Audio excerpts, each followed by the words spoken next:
So people listening though, like I think they also need to know that like listen, it takes a little time to ramp up. I think I've in the past when I tried marketing some different tactics, it's like the reason it didn't work is because it usually takes 3 to 4 months to really start seeing some results, right? Like is that kind of what you see in the space? It's not gonna just be like they start calling for 2 weeks and you're gonna get a bunch of leads. I mean, occasionally you will, but exactly. It's gonna be. And so, are you helping these people like get lists and stuff, or giving them advisory like where to get the best lists? And I think that's the data would be an important factor here. So we pull all the lists and skip trace them for them. It's just a part of our cost. When it comes to their really niche lists that they can get themselves, we accept those. But so as crazy as this sounds, high equity is still the most performing, like the best performing list in like the wholesale and flipping space. Like high equity absentee owners. Those are the dudes that are going to sell. Like we only have so many pre-foreclosures. We only have so many code violations, so many probates, and those are awesome. But if you're going to start doing like cold calling at mass, you're going to need to backfill that really with high equity, and high equity is where most people are successful. Hello, and welcome back to another episode of the Investor Financing Podcast. Today we have a great guest. We're going to talk about a lot of stuff, personal development. We're going to talk about outsourcing, leveraging, all the stuff that makes us better human beings. So please welcome Stratton to our show. I met Stratton through an event that I helped put on with him and a couple other guys, and it was a huge success. And I got to learn more about you, Stratton. And it's amazing that to find. Actually, yesterday I had another guy that was about your age too, and it's amazing. I love seeing the younger generation because I'm older now, just turned 45.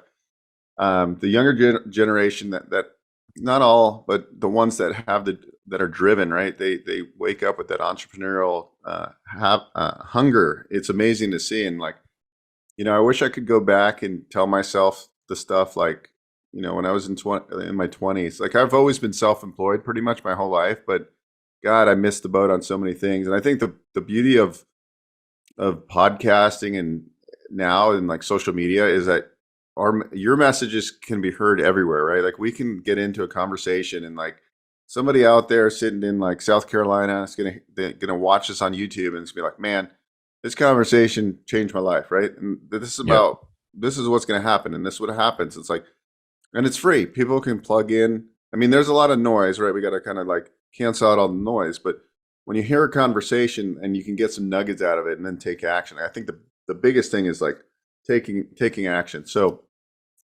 you grew up in Utah, I believe, and your family was entrepreneur. They were entrepreneurs. I think they were in the trades or something. I don't know exactly. They owned their businesses. So you were around that growing up, and then you played Division One football. Yep. Division One. So you're a good athlete. And I was listening to a podcast, and you just hated your coach. Oh my God, one of your coaches. Yeah. And so you're like, I'm going to be a freaking entrepreneur, and I don't want people telling me what to do. Right? Like, it's the beauty of what we do. So, guys, we're in for a treat today because he's done a little bit of everything. What I like about Stratton too, it's like you are really good at networking. Like I just see how you network with people, and you have these relationships, and like we can go so far in life with relationships. Like the people you network with, and they build trust and communication.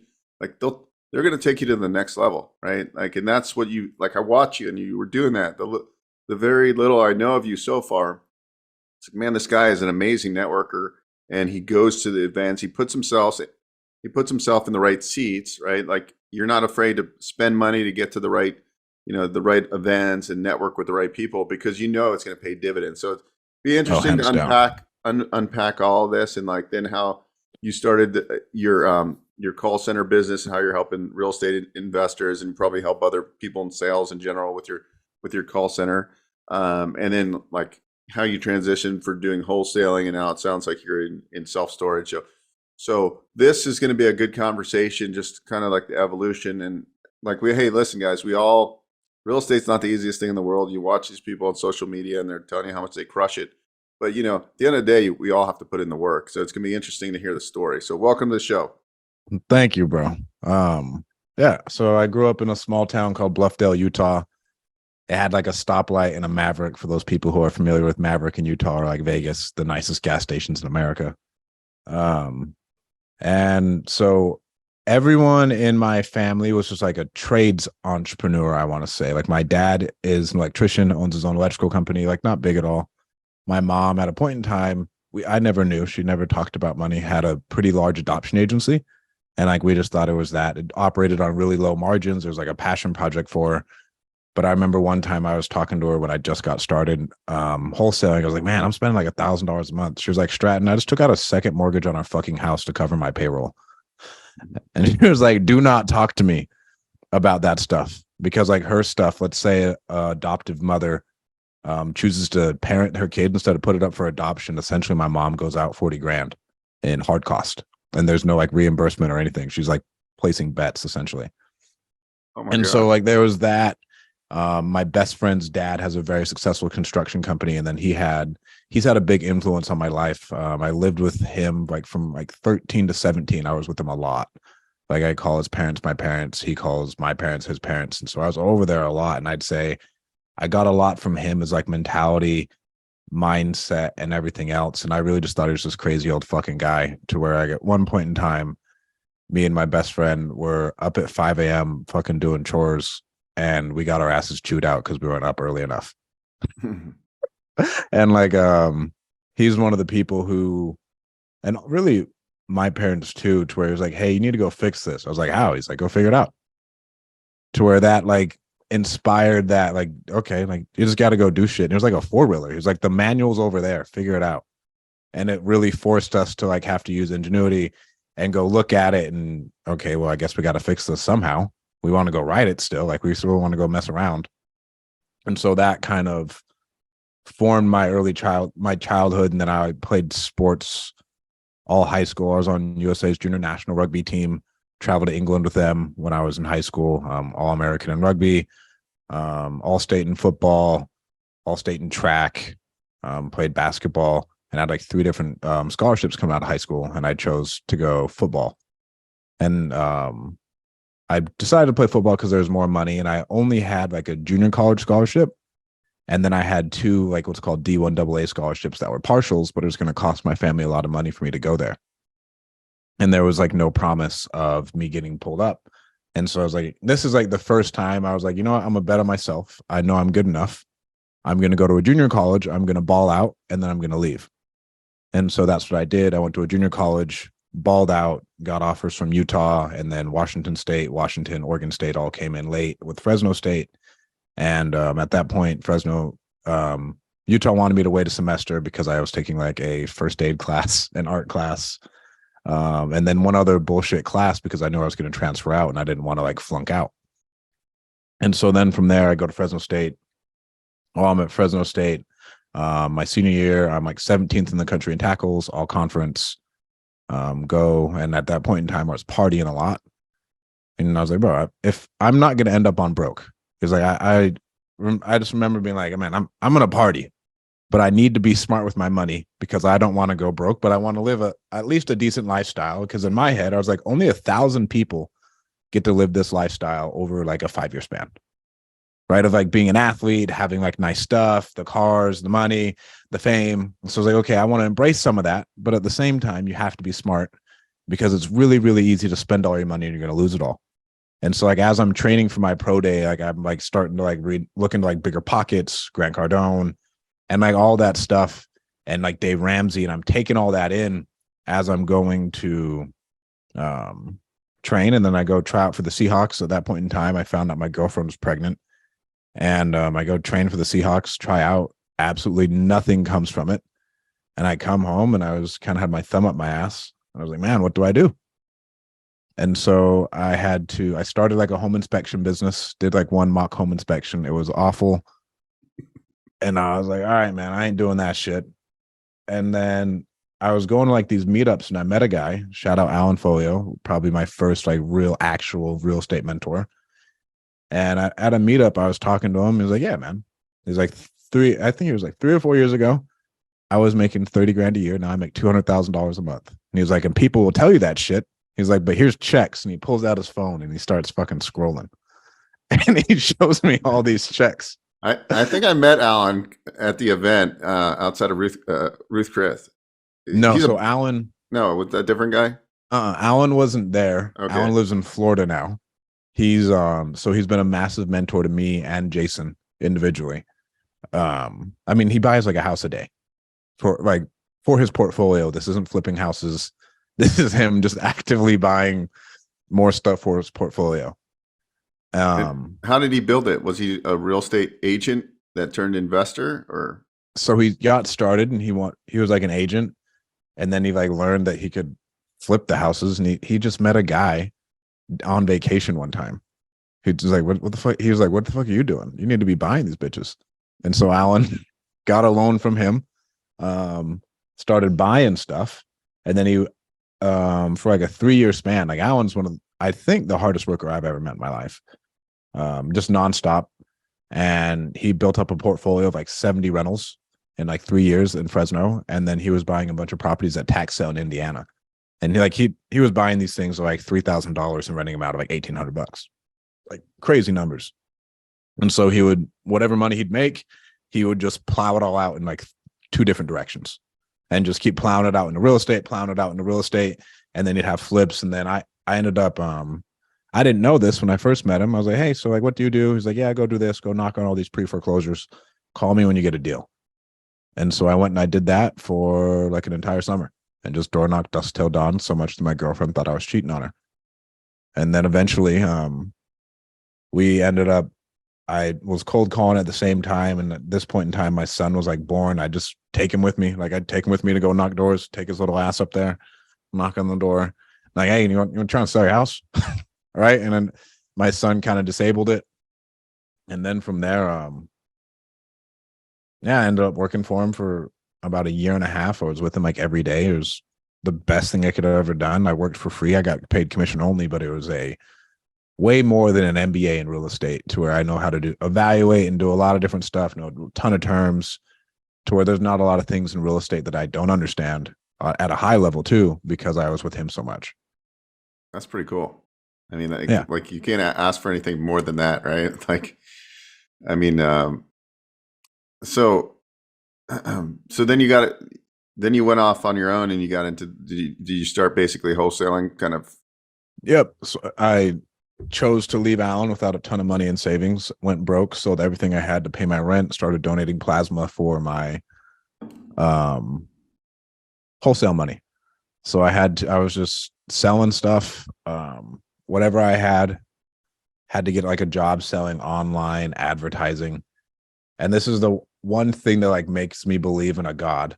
I have no idea who that company was. I have never seen them since, but they, I mean, it was money. I got a little bit of money then, and I was donating plasma, waking up. My roommate would have to watch my kid while I went and donated plasma. And then from there, I'd start doing that sales stuff. And then during the sales stuff, since it was work from home, I would have a wholesale. I'd be texting, or I'd work in the morning, then I'd start cold calling in the afternoon, and then start texting. And I did that for a couple months of just madness. And then I closed like a small deal for like $5,000. Just used that, plowed it. I plowed every single thing. I paid my bills, and it all just went back into data for wholesaling. And then eventually towards the end of the year, I closed a deal for about $30,000. And then that's when it like finally started to take off. Wow. That's amazing. So like you really put grit into this. You weren't like a success story in the beginning by any means, right? Oh, like, no, dude. I mean, no. Well, you probably had a certain confidence level because you were, obviously it sounded like you were a really good athlete, right? In multiple sports. So you probably had confidence in athletics, right? And then it was probably humbling when you got into business because it was like freaking something you didn't excel at in the beginning, right? You had to work hard to get where you're at now. Yeah, but at the same time, so I'm not very athletic. I was just, because of the way I was raised, my parents, and all the influences around me, I just worked really hard. Like I wasn't really super athletic. Even when I was at Fresno State, I was probably our least athletic DB. But it was really all, I remember my freshman year of high school, I was like the least athletic one out of me and all my friends. So me and let's say 5 other dudes, all of us went D1. 3 of us like made it to the NFL. One of them still in the NFL, but like I had to like work my ass off like just to keep up. And so it was kind of like, this is life. If you want to be good, you're going to have to work hard. because you're just not that naturally gifted. And so I've seen, and it's just been a blessing of me being able to see, hey, you suck. You're going to have to work really hard to develop this skill and get there. But then I've seen that so many times over that I know the process, right? To where a lot of people don't even get the advantage of being able to see that. Like when they don't play sports, they don't have to work on anything when they're young, then they don't get to see that. Like hard work actually does pay off, because a lot of people are like, well, what if I put in all this hard work and nothing happens? It always happens, right? If you dedicate yourself for a year to something, you are going to improve. Totally. Yeah. No, you're right. Actually, that's you just brought up a good point, because sometimes even within myself, right? I'm like, man, I work so hard. And sometimes it's frustrating, right? Because even though you're making progress, you're looking over your shoulder like those guys that you played ball with, right? They were just like superior athletes, right? They didn't work Hands nearly down. from what you said. Like they didn't have to work hard, they worked hard, but they didn't work like you worked. And see, like same thing in business. Like I feel like I outwork people, and that's why I've gotten a certain level of success. But it is kind of frustrating too, because it's like, but you have to be able to deal with the frustrations. Like, listen, don't care about that guy or that guy. It's going to be your own journey, right? Like, and you have to know in your head, and that's why I love David Goggins, because I always have to Bro. like think about like, man, just like keep going, because I'm not I'm still like I'm 45 now, like right, like so you got to keep that grit for years, because you might not you'll never be satisfied, right? If you're driven, No. you're never satisfied, and you got to be driven. And so like I love that story, and that was cool how you corrected me, and like, no, didn't come easy with football, right? Or the sports. It's like I would outwork people, and I would show up, and like I think that's the moral of the story. Like a lot of people out there, they think they can just get into something and it's going to be easy. And maybe the last couple of years, because of what happened with the real estate market, a lot of us got lucky. There was a lot of like things just happen, right? Like if you were flipping houses and a house went up 50 grand the time you bought it, I mean, that's luck of the market. It's not really like you're some awesome house flipper. Yeah. So, I mean, we're going into a different market now. So curious to see like where you're pivoting your efforts to today, like where you see yourself going, and what you really want to do with yourself over the next like 5-10 years. I haven't even thought 10 years, honestly. 5 years, I want to be liquid $80 million by October 4th.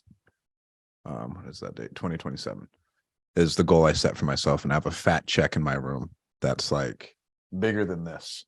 That just says $80 million for the selling of a company. So I'd say that's like the 5-year goal.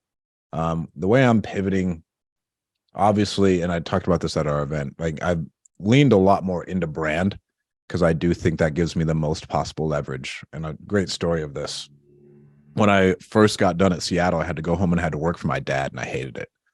Like I knew I didn't want to be an electrician when I had to go work with my dad growing up, because I'd always get fucking shocked, and like I'd have to do all this manual labor, and I'm a little bitch. And I met this guy who we were wiring his new company, like it was like a triple net lease that he just set up. It was a recovery center. And I was just like talking to him, oh yeah, like we've done this stuff. Like, yeah, follow me on Instagram, blah, blah, blah. Like I'm gonna get into real estate. And last week, that guy hit me up. He was like, hey, I have followed you for the last 4 or 5 years. I would love to invest with you. So he has watched my entire journey. He's like, I'm invested with so-and-so, so-and-so, and so-and-so. I've seen everything that you're doing. I followed you all over on Instagram. You posted up about this deal that you're raising capital for. I'd love to invest with you.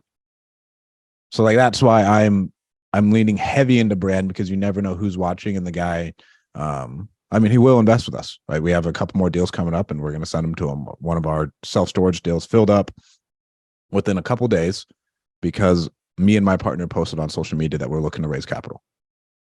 Yeah, that's pretty amazing, right? Like that. So when Gary Vaynerchuk talks about we're media agencies, I kind of agree with Hands that, down. right? Like even with my lending business, right? My podcast now delivers 50 to 60% of my leads. It's crazy, and I understand, and actually I think it's a great way, because you could be more creative, right? Like the sky's the limit, and it's amazing. And if you look at guys like Brandon Turner, right? Like built a huge audience through Bigger Pockets. Now he's no longer the host of Bigger Pockets because now he has whatever it's called, Open Door Capital, and they just raised $250 million in investor capital, Yep. because he built a brand and everybody likes. If people know, like, and trust you, and I think seeing you be, a lot of people out there aren't authentic, right? Like with their message, like they just always post their wins. I think you have to be like genuine with people, like, so people get to know you, because when people see you on video, right, they're like, oh, I like this guy, I've watched his journey. And then when they think of, like, when they want to invest or they need a loan or whatever, they're going to call you or call me, right? Because they're like, this guy, they already, I was going to buy leads the other day, just like, hey, I'm going to just ramp up. I got VAs. I can take on more loans, and like, I'm going to just buy leads. Then I thought about it. I go, why would I want to buy leads and actually call them? Like, I don't want to do that, right? Like, now we're going to talk about why I might work with you and do that, because that makes more sense. I'm leveraging. But me personally, I don't want to make the phone call, right? Yep. So I'm like, well, why am I going to do that? And then I decided not to buy those particular leads. And I'm like, why do I do that? Because people, like, I give information to people and online, and then people say, oh, I need to know more about this information. And then they book a call. And now they already know me, right? And it's so easy. So what you're saying is so true. So if people are listening to this or watching this, this is a huge nugget right here. Like, you've put your message out there consistently. Now people follow you, and they might not say anything for 4 years, and they reach out and they want to invest 200 or 300 grand or whatever, right? It's amazing. Yep. Hi, this is Beau, host of the Investor Financing Podcast. Are you a real estate investor with properties and you're trying to figure out how to refinance or grow your existing real estate business? Need some clarity and a game plan for moving forward? I'm offering a free strategy call where we dive deep on your real estate investing goals. I'll help you come up with a strategic finance plan that will help you get to where you want to go. Whether you've got a portfolio of 30 properties or you're starting out with your first property, I have a framework that has helped many investors grow. If you're interested, book a call below in the Calendly link. Bro, brand is so powerful. So next 5-10 years, of course, I'd say brand is number one. We're buying 2 different owner finance storage facilities right now. One of them will close next Monday. The other one will probably close in February. And then hopefully I can buy another one. I got to go look at it when I get to Utah. And I'll buy that one probably in February too. So we're doing that. Wholesale wise, we're still running. I mean, not going to lie, our wholesale company got slaughtered. And when wholesale companies get slaughtered, Call Magicians dipped as well, just because of, bro, a lot of wholesalers went out of business over the last 4 months. Like, I saw it personally, of people like, hey, bro, there's no more money left. Like, we can't pay you. To where with that, now it's, I post on my social for the deals I want to buy, right? And that's creative finance deals. I have a small team that works for our storage stuff, doing outbound advertising. And then our wholesale stuff, obviously, we cold call. And then we have one other company, and that one's completely different with that ERC company, but that one has proven to be pretty profitable within the last 2 months. But yeah, bro, I'd say I want to buy as much real estate as I can. And the easiest way for me to do that is through social and through storage. And then everything else, like my companies do, will all just be for profit that I can plow into more stuff. Because the hard part when you're doing wholesale is that, like, you get into real estate because you want to take down deals. Right. But the hard part with wholesale, bro, it's hard to take down deals when you got to feed the machine, because you got to keep that thing going. When you have a fat nut, you got to crack every month. And no matter what anybody says, I was just interviewing a guy. He was doing hundreds of flips a year. He's like, bro, the cash flow problems never stop. Stuff doesn't sell on time. You can't buy the stuff on time. So I'm always thinking like, all right, well, we need to have X amount of cash reserves to keep this going. I wouldn't want to buy this house. Let's just sell it and take that profit. All right. And so I'd like to buy more real estate, build up our companies. And then within overall goal, what I want to do is like private equity, honestly. I love it. Buy up a bunch of stuff and buy up real estate and then buy up businesses. Yeah, I agree. I think over the years now, business now because I started arranging SBA financing, and I've started to look at a lot of businesses, and like I see so much opportunity. And then the fact that you can do creative financing and be super creative, you can get a lot of you can get seller carry. I mean, that's really the way to go. So when you got into self-storage, and I remember I met your buddy at Zuber's event, who's crushing it. He's like an ex-firefighter, and like just the guy just He's a savage. yeah, and he just looks like no offense, he looks like some scrub, right? Like he just got this like grizzly beard. He just looks like a trucker, and he just crushes looks it. like, bro, he looks like a fucking trucker. He's got this fat ass beard. He only wears Carhartt, and dude, he's the best one. He's a really close friend of mine, one of the best guys I know, a wealth of knowledge, a real estate genius, and you would never know.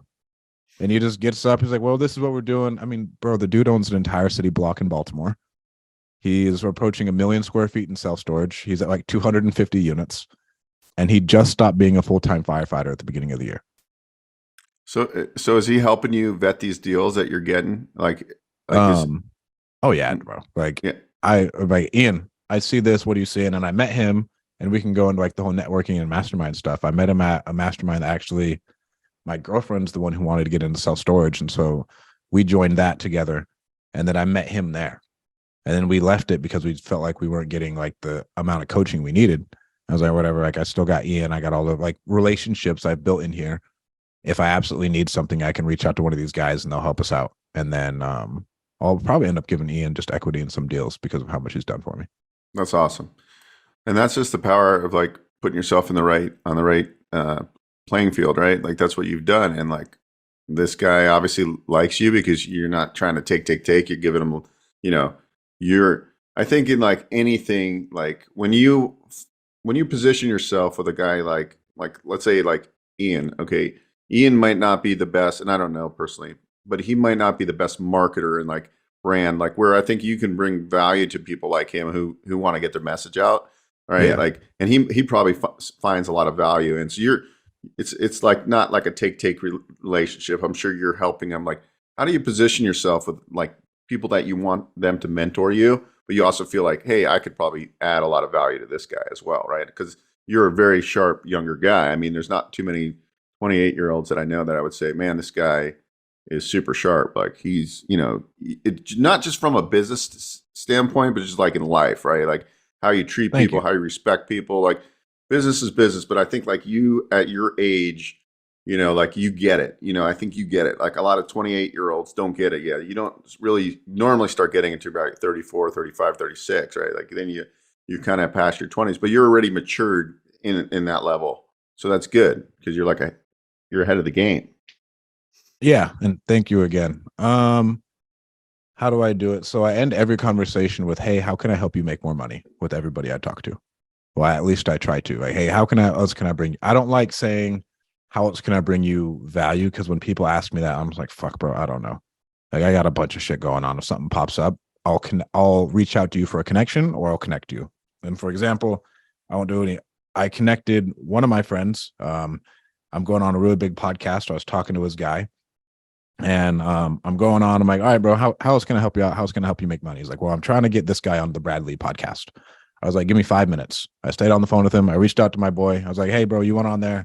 Blah, blah, blah. What can you help me with? He's like, hey, bro, I'll put you and your guy in a group chat with Bradley. Like 5 minutes. Right. And that came from me being in one of those masterminds and just the network and like connecting them.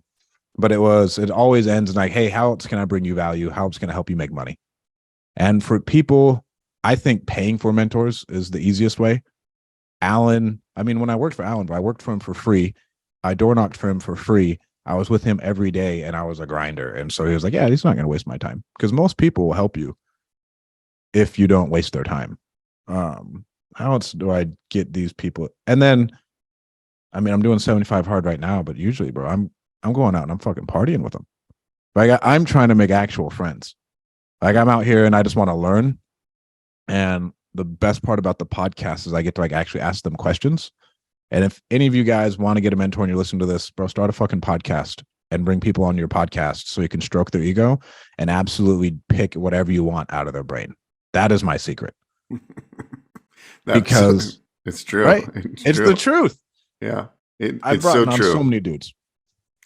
Yeah, that's like, I mean, guys, if you're listening to this conversation and this is like a general like business conversation, like These little nuggets here are so true. Like if you like the power of podcasting, the power of like building an agency mentality, like where everything you do, like I just before I got on with you, Strat, I was on with like 15 up and coming entrepreneurs that wanted to learn about financing, right? Like now it wasn't a 200 people, but it was 15, right? I've done it where there's 80 people, there's 30 people, but over time it just compounds, right? Like the more people you get in front of, and like, but with a podcast, you can be very strategic and you can invite people on that you want to become friends with, right? And Exactly. that's like the best thing. It's like, and or you want to be like, sometimes I'll invite people on the show because I want to sell them something, right? Like, or I want to partner. And I'm never salesy with people, but it's just like once they get to know me, they're like, well, why wouldn't I want to do business with you, right? Like because you seem like a great guy and you're knowledgeable. Like if you can provide value, so having a podcast is awesome, and then you can also be as creative as you want. So like I love having my podcast, and like I said, I get a ton of business out of it. I help a lot of people because sometimes people call me and I'm like, oh, they're never going to get a deal, but at least I'll spend my like 10, 15, 20 minutes with them. And, I mean, that's one thing is that I leave my calendar open whenever I open blocks, whoever books a call, and like, it can be a complete waste of my time and I'll still spend a 15-minute time with them, and like provide value to them, even though like they're way off of ever like pulling the trigger and getting anything in their life. Because at the end of the day, we all know that 80% of the room is not going to do shit, and the other 20% will do shit. And out of that 20% of those people will become the elite people that are like doing 100 deals a year. Yep. Like it's like that simple. And what I love the 75 hard challenge as well. I've done it, and I need to do it again because it's like it's really, to me, the discipline. I don't want to see if you're the same way. Like, see, I don't party anymore, so that doesn't. The discipline of like it's simple almost once you get in the routine because it's really not that challenging to work out twice a day, right? One could be a walk outside, one could be at the gym. That's easy. The drinking the water is a little bit challenging for me. I don't like to drink the water. And the 10 pages a day is I'm more of a podcaster, so reading 10 pages.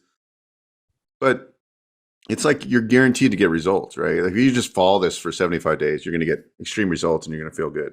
Is this the first time you're doing 75 hard? No, I finished it before. The hard part, I'd say it's really hard to do 75 hard with how much I travel. So I cut off like all travel a couple months ago just because I travel for business, and the way I make money if I go out and like, let's say I'm going and sponsoring an event for Call Magicians, but I'm not going to make money like sitting at my booth all day. Like I'm going to make money taking people out and getting to know them and being friends with them. Right. And the way I do that is like by buying drinks, drinking with them, blah, blah, blah. But I think the momentum that it always brings me, and I tell everybody, bro, just do it for momentum. Do it just to turn on, like you'll feel great. You'll be on top of it. You'll feel better in the mirror because you're going to be in actually good shape. And like my diet's not crazy, bro. I just cut out juice and candy and I feel like I look decent. I don't look like absolutely juiced. I'm probably going to need to get on the roids to be a beefy boy. But I'm happy with my body. But it is not a weight loss challenge. It is 100% a mental discipline. And like, I think it's like building that grit and fortitude to where I've had to go on walks at like 1 a.m. with a 30-pound backpack and just get it over with. But like, it was the last thing that happened. Like, I think for our event, after our event, I went out and I walked for an hour with a 30-pound backpack because I did not have the time to get in that second workout. Because if you think about it, bro, we were all day, went straight into dinner. Then after that, I talked to Pace. Me and Dean talked to Pace for as long as we could. Then after that, I went out and I got that done. And so then it helps you start telling a better story to yourself. If I'm that fucking guy, because I did this, no one else is doing this. And that helped me out in sports too. Because I would know and I could lean on those thoughts of, hey, Stratton, you were doing footwork on Saturday morning, Sunday morning, Saturday night, Sunday night. And then you would go party. Then you'd go do footwork again. And no one else is doing that. And you're that fucking guy. And with that story you tell yourself is so important because you can tell yourself you suck, or you can tell yourself I am built for this. Like I talked about at the event, like I've been built for this. I am built for this shit. And I'm consistently building on that day in, day out, day in, day out. Yeah, that's good. Yeah. I need to do the 75 hard. Like for whatever reason, like I can, like I can start shredding weight because I need to shred weight. I'm just a thick dude. If I could ever get lean again, right? Like I shouldn't say if, when I get lean again, right? It's a game changer as you get older too. Like that's one thing like about Right. like hitting weights. Like I forgot that guy said something about testosterone being evil. Testosterone is like amazing. Like I'm not talking about taking testosterone. I'm just like the feeling of like working out really hard, right? As a man, and actually women as same thing, right? Like that Yep. feeling of like crushing it in a workout is there's no better feeling, and that body high you get, like that's the only real high I need in life, honestly. Like is that workout feeling, but since I sit all day and my diet's not on par and probably Yep. don't have the best metabolism, I mean I can build muscle, but it's like especially as you in your mid 40s, like you need to be freaking gritting because I want to be that like 60-year-old dude. Like it's funny because what's funny? In 15 years, I'll be 60. That's crazy, right? I That's feel like I'm crazy to think 20. about. Yeah. So, but it's like if I can align myself with people like yourself that are younger, right? And like if we go work out and you're like, man, like we push each other. Like I can Yep. stay. I want to always like be able to hang with people that are like 15, 20 years younger than me in the gym, right? Like that's a goal, just to be like that badass, right? Like where you can like, and I would say that I'm super consistent. I go to the gym. I can put in obviously you always can push yourself more. But let's get off the gym subject and let's talk about everybody do the 75 hard. It's amazing. You should do it. But let's talk about some more business stuff here. And so like obviously you had the wholesaling business going and you were always kind of a call text like sales type of organization. When did it click to start your call center? And how did that evolve? And what does that look like today? And how, if somebody's listening, how do they work with a company like yours? And like who are the right candidates, first of all, that would maybe find value? And like how could like somebody implement a call service in their business? All right. That was a lot of questions. I I'll know, start too with the many. first one. Yeah. I'll start with the first one. And then we'll go from there. So I met a guy at a conference, at my first conference I ever went to. So like when I was dead broke, when I stopped working for my mentor, I used my tax return to go to Steve Trank's first conference. Like I had no money. I sent Steve-O a DM. I was like, Steve, like I'm thinking about going to this Rafael Vargas conference. Like, what do you know about it? Like I'd never met the guy. He's like, I'm gonna have one. It's cheaper. Just come to mine. And I was like, all right, bro. I have a little bit of money. When my tax return hits, I'm coming. And my tax return hit, and I sent him the money. And while I was there, I met this couple. And then I went to Steve's conference with them. I went to the actual Rafael Vargas conference with them. Then I went to they hosted their own conference. I was like, okay, sweet. And he started, the husband started a call center. I did like a deal with him. And I was like, okay, sweet. And then he's like, all right, so if you really want to do some deals with us, so I was like, yeah, like we want to ramp up. You guys are working. I'll send you some money. And he walked away with like $6,000 of my money. I just straight up walked away, disappeared off the face of the earth. And at that point, I was doing some JV stuff with Zuber. And so I covered Zuber's marketing and my own marketing the next month because he walked away with it. And so then I went to another call center and I was like 8 people and they sucked. And so I was like, all right, I got to find another one. Went to another one and we were like 8. I was like, all right, I want to go to 12. They give me 4 more. They sound like just absolute shit. And so then I bring it all back in-house. And then at that point, my wholesale company was just running off of my own in-house callers, add a leads manager. And like, I didn't like have a massive organization. Like it was just really streamlined and then they'd tee up leads for me and I'd talk to them. And then I'd only talk to warm leads. And so I had a bunch of people coming to me like, hey bro, how do you do this VA stuff? How do you do this VA stuff? And I was like, oh, I could probably make like a couple bucks from this.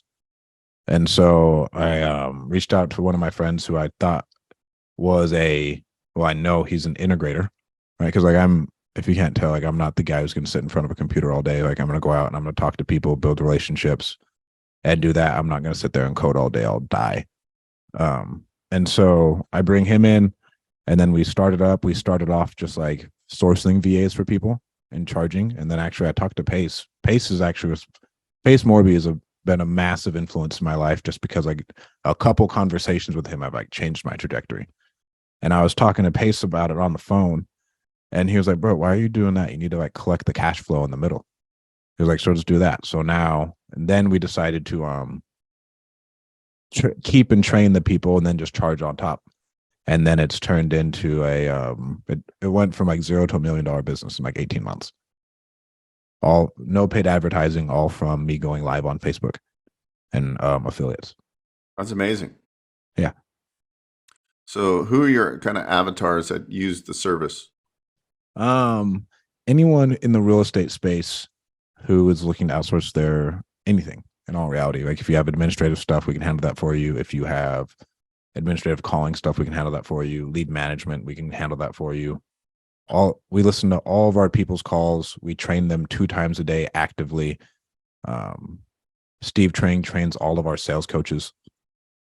And so Steve is, in my opinion, the premier real estate sales coach in the wholesaling space. So our people are very well versed. And if they ever go 3 days without leads, we credit them a day on the cold call side. If they go 6 months of working with us and they don't make any money, we'll give them a year free. That's pretty strong. Yeah, that's pretty strong. Yeah. I mean, I think it's a pretty strong guarantee. Yeah. But that's how confident we are in it, right? And so that's people how that came about. So people listening though, like I think they also need to know that, like, listen, it takes a little time to ramp up. I think in the past when I tried marketing some different tactics, it's like the reason it didn't work is because it usually takes 3 to 4 months to really start seeing some results, right? Like, is that kind of what you see in the space? It's not going to just be like they start calling for 2 weeks and you're going to get a bunch of leads. I mean, occasionally you will, but exactly, it's going to be. And so, are you helping these people like get lists and stuff, or giving them advisory like where to get the best lists? And I think that's the data would be an important factor here. So we pull all the lists and skip trace them for them. It's just a part of our cost. When it comes to their really niche lists that they can get themselves, we accept those. But so as crazy as this sounds, high equity is still the most performing, like the best performing list in like the wholesale and flipping space. Like high equity absentee owners, those are the dudes that are going to sell. Like we only have so many pre-foreclosures, we only have so many code violations, so many probates, and those are awesome. But if you're going to start doing like cold calling at mass, you're going to need to backfill that really with high equity, and high equity is where most people are successful.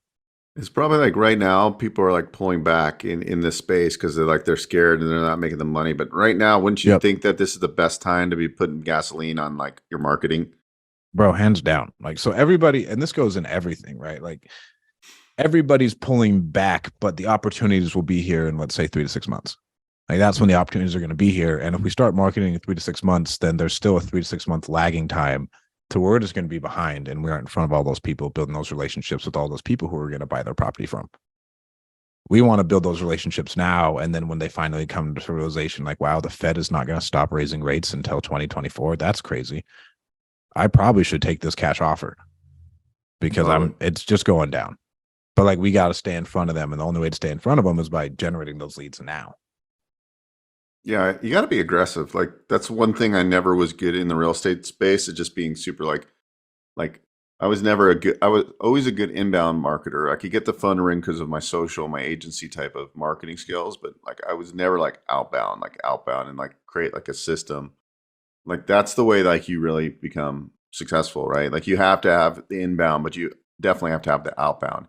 Meaning, I don't need to be doing it, but you have to have the right team to do it for you, and like put a little bit of money towards it. Like, because all these things, if all these things go together, you have your social, your agency kind of inbound, like, you know, where people know to bring you deals for whatever you do. Like for me, being in the lending business, like my message to people is like, hey, I can solve your financial problems. Like you fix and flip. If you're buying a business, self-storage, I got you covered, right? So it's just interesting, like to figure out, like really, like.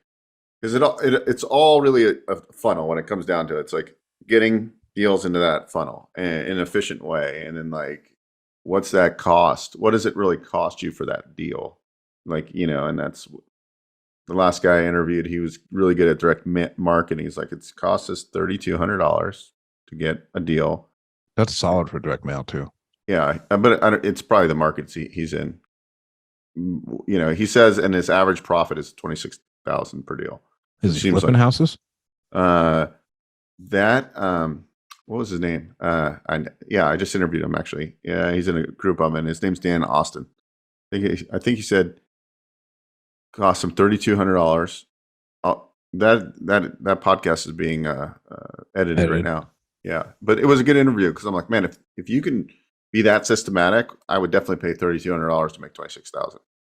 Oh, hands down. And but that's if it's assignments, bro. Most people aren't making that much on an assignment. That's Yeah. crazy. That's a Well, I crazy know he profit does some margin. flips and wholesale, so I don't know if he was talking about his average flip is 26 or I mean, an average assignment for 26 is pretty damn good, isn't it?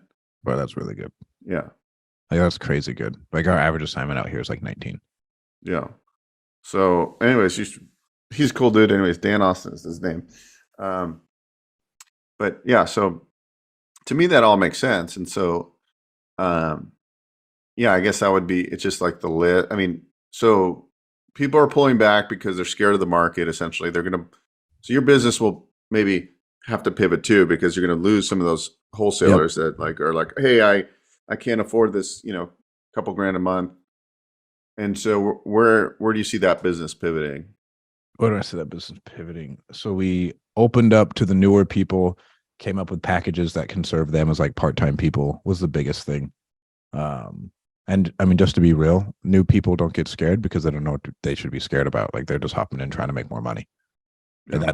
that's just the honest truth. And so we opened up to them. And as far as that, what did I do, man? I cut staff, cut a ton of bloat because I was going balls to the wall, just growth. And as it starts to turn, like you'll burn through your cash reserves too fast doing that. To where when we were doing that, I was, yeah, but like we're selling at a really high clip. We don't have too high of an attrition. Like we can keep doing this and just get like what I was thinking was just massive market adoption. Right. But then and I talked to several other people in the space, they saw the same thing, bro. Like wholesalers lost 30 to 40% of their business. And then so we lost like 30 to 40% of that, right? Because it all just followed. And so we cut a bunch of staff that we didn't really need that were just there. Like I'm always hiring for growth. Like, hey, we're going to be here. Let's just hire it on. We'll fill it in. Hire it on. We'll fill it in. Hire it on. We'll fill it in. So we didn't do that quite as much. We put more roles and responsibilities on like our upper management team. That was what we did. And then more affiliate marketing with different affiliate partners. And we'll release some products here in the next couple of weeks. That'll be pretty cool. And that'll be interesting. And then for me, myself, it's having to learn like, all right, so how do I advertise on TikTok? How do I advertise on Facebook ads? How can I go on more podcasts? And I don't necessarily want to be the face of the business, but if I'm just out there and I can funnel people to it, then that's awesome. And the best way I can put it is, and again, so Pace's VA company is massive, but he's not the face of it. He has two other people running it. People come into his coaching program. They're like, hey, you probably need a VA, just buy a VA through us. And that's how it grew, but he's not the face of it. And it still has it has a ton of value in the marketplace as far as like what I didn't even know he sell had a VA company. Oh, bro, it's huge. It's massive. And that's how he's grown it. Like they were selling, I bet at this point, they're selling like 100 people a week out of his Facebook group. That's crazy. And so like learning how to be a better marketer that way to where it's not me driven. Because yes, like my brand will absolutely grow everything I do, but then you can only push so many things, what you want to be the face of, how you're going to do that. And like, so it's navigating those, getting better, like really learning outbound TikTok stuff. And then honestly, our team started doing outbound cold calling to pick up clients and we're doing really well with that. So like just different types of advertising and like thinking on your toes. Cause I've never like been through a downturn. Right. And so it was interesting to see like, okay, well, how do I think differently? How do I come up with new strategies? We have to lead differently, like all that other stuff to where like I haven't really experienced that. And then like having to tell our team like, hey, we really have to buckle down and like greatness is the only option. Like if you aren't down for that. And we had some people quit too. Cause I told them like, hey, if you do not want to be excellent, like we got to get you out because the collective matters. And if you aren't about that, that's what the collective needs to really, we have to make it through and only the best will survive in my personal opinion. Yeah, yes, thrive. that's awesome. Like feedback, and I think you trim the fat, but you keep on growing, right? You're hiring, but you're firing at the same time because you're hiring for excellence.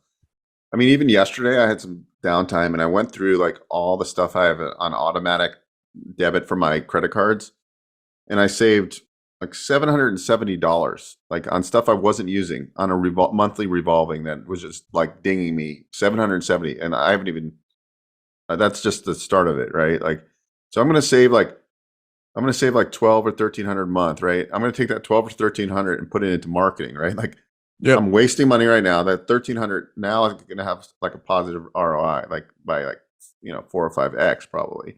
And it's just like little stupid stuff like that. Like that's what we should be doing right now. Is everything should be pivoting, getting ready for like, getting your marketing in place, like getting rid of the fat, and then just going like now's the time where like if you're ever gonna floor it, you floor it in times like right now, because that's where like people grow.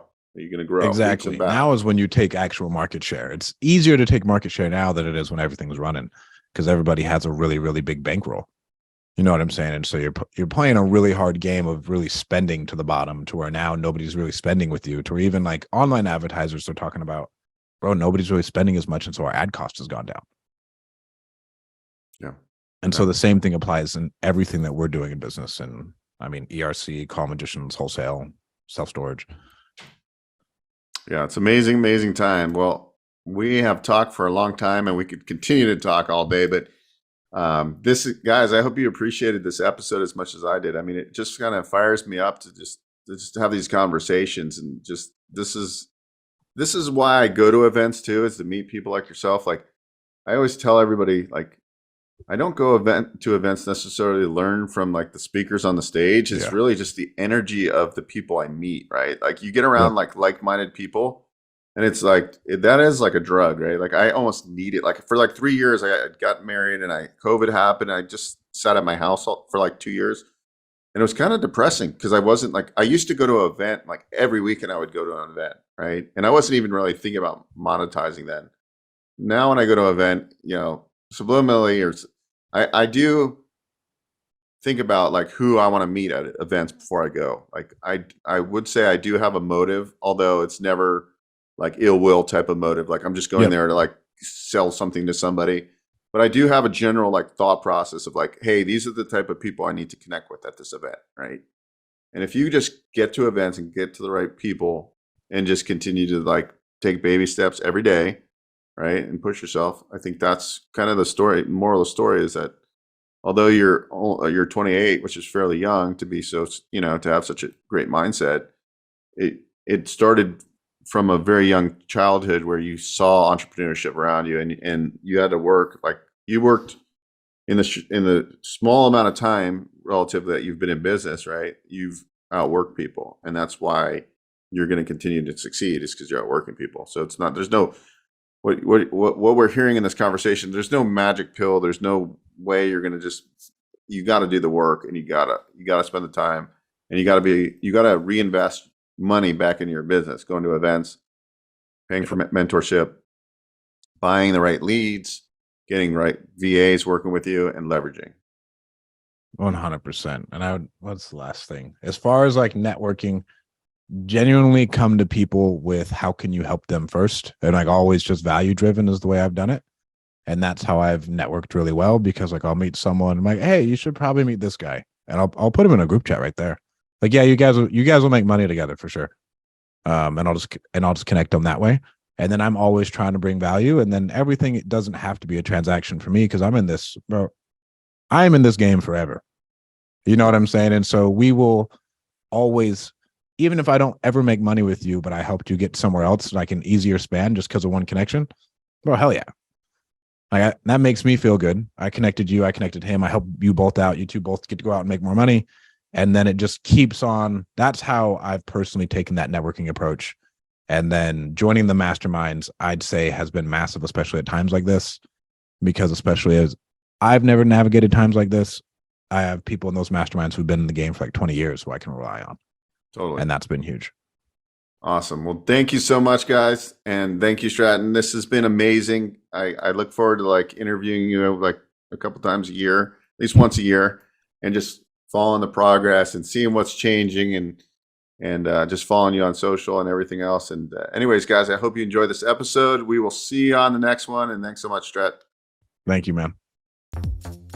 Hey guys, Beau Eckstein here. If you enjoyed what you saw, please subscribe to this channel. We talk all things financing. I've been in the lending industry for over 20 years, and I'm happy to answer your questions and provide great content.